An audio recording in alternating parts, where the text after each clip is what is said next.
به نام خداوند بخشنده مهربان. خیلی خوشحالم که در خدمتتون هستم. بنده میلاد امینزاده هستم و امروز میخوام با هم مینی دوره رایگان مذاکره به سبک FBI ویژه بازار ایران رو بررسی بکنیم. یکی از دلایل این که ما سعی کردیم اولین دوره رایگانی که آماده میکنیم راجع به مذاکره باشه اینه که مذاکره مهارت قرنه و شما با بلد بودن مذاکره میتونید در تمامی ابعاد شخصیتی و زندگیتون، چه بعد کاری چه بعد زندگی شخصیتون، موفق باشید و یک رشد عجیب غریبی رو توی ارتباطاتتون، توی درآمدتون و توی پولسازی تجربه بکنید.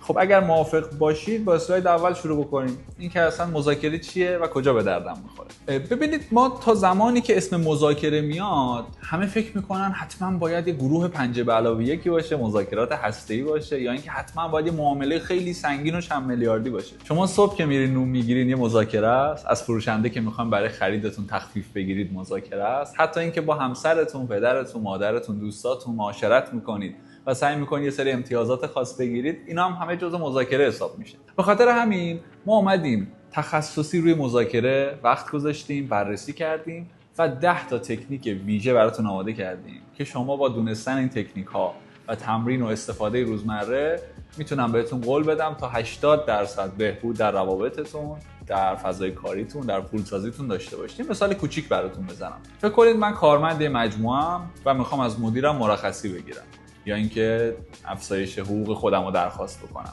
تو این حالت اگر من تکنیک های مذاکره رو بلد باشم، بدونم چطوری میتونم به ذهن و قلب مدیرم نفوذ بکنم، خیلی راحت‌تر میتونم امتیاز رو برای خودم برمقام بیارم تا اینکه صرفا برم و خیلی خشک درخواستم رو مطرح بکنم.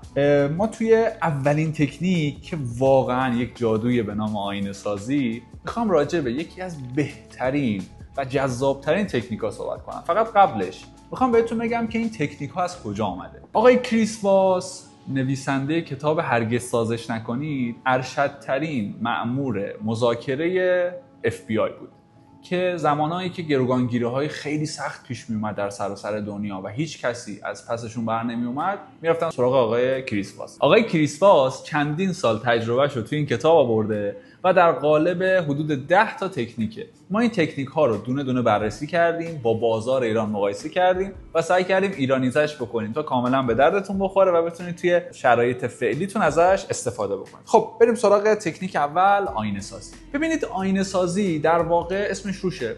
میگه شما باید کاری بکنید که مخاطب حس بکنه شما خیلی شبیه اون هستید. میتونه تقلید حرکات رفتاریش باشه. برای مثال، اگه شخصی روبروتون نشسته، دستاش با هم گره خورده، اگه شما هم دستاتون رو با هم گره بزنید، احتمال اینکه بتونید ارتباط بهتری باش بگیرید هست. یا اگه داره از جملاتی استفاده میکنه و شما هم شبیه اون جملات یا اون کلمات کلیدی رو استفاده بکنید، میتونه تاثیرگذار باشه. شاید براتون خیلی منطقی نباشه که چرا این اتفاق میفته، چون این یک بحث کاملا روانشناسی و ذهنیه و در زمینه ناخودآگاه ما اتفاق میفته. زمانی که ما با کسی دیالوگ میکنیم، صحبت میکنیم و کلماتی که مغزمون ما دستور داده که توسط زبانمون بیان بکنیم رو از زبان طرف مقابل هم میشنویم، یا کارهایی که مغزمون به بدنمون فرمان داده انجام بدیم رو در طرف مقابل هم میبینیم، ناخودآگاه این پیام به ذهن ما، به مغز ما صادر میشه که اون شخص خیلی شبیه ماست و به صورت ناخودآگاه بهش اعتماد میکنیم. حالا این میتونه در چند تا بخش مختلف مورد بررسی قرار بگیره. یک، همین تون صدایی که من دارم با شما صحبت میکنم. فرض کنید من آدمی هم که تون صحبت میکنم. سلام، حال شما چطوره، چیکار میکنید؟ اگه شما آروم جواب من رو بدید و خیلی با حوصله صحبت کنید، فکر کنم عملاً ارتباط ما قطع بشه. من به عنوان مذاکره کننده حرفه‌ای که تکنیک بلدم، باید سعی کنم تون صدام و سرعت مکالمه‌مو با طرف مقابلم تنظیم بکنم. اگه اون تون حرف زد، منم تون صحبت میکنم. اگه اون آروم صحبت کرد، منم باهاش آروم صحبت میکنم. اگه تون صدای بالایی داشت، منم سعی میکنم با تون صدای بالا باهاش صحبت کنم. حالا مثال براتون میزنم توی آینه سازی کلامی. فرض کنید من در یک جلسه مذاکره‌ام دارم با طرف مقابلم صحبت میکنم. یهو بهم میگه که آخ چقدر من هوس قرمه سبزی با سالاد شیرازی کردم. کلمات کلیدی و احساس کلیدی این مبحث میتونه چی باشه؟ اینکه من هوس سالاد شیرازی با قرمه سبزی کردم. من میتونم چه پاسخی بدم؟ بله بسیار غذای خوبیه، به به چقدر عالی، منم قیمه دوست دارم. یا اینکه حالا خیلی از اون ور بوم بیافتم بگم که نه، من مثلا اصلا قرمه سبزی دوست ندارم، یا شروع کنم به دلایل اینکه چرا قرمه سبزی دوست ندارم.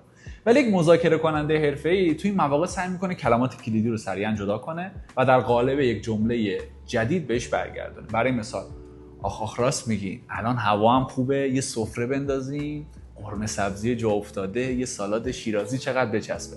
وقتی شما این جملات رو بیان میکنید، ناخودآگاه ذهن طرف یه سری سیگنالا براش فرستاده میشه که اون شبیه منه، اون شبیه من فکر میکنه، ذائقه غذای شبیه منه، سلیقش به من خیلی نزدیکه و این باعث حس احترام، حس اعتماد میشه. و اگر این مکالمه 10 دقیقه رو 20 دقیقه ادامه داشته باشه و شما چند بار از این تکنیک استفاده کنید، فرض بکنید من زبان بدنم رو سعی کردم هماهنگ بکنم با طرف مقابلم، اگه اون خیلی راحت نشسته منم سعی میکنم راحت بشینم، اگه دست به سینه است منم سعی میکنم دست به سینه بشینم، در کنارش سرعت و حالا گام صحبت هم باهاش هماهنگ کردم.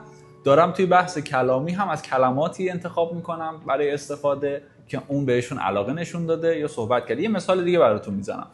فرض کنید من با یه ساختمانساز برای قرارداد تجاری دارم صحبت میکنم. اعتراض میکنه از این بابت که آقا قیمت مساله خیلی بالا رفته.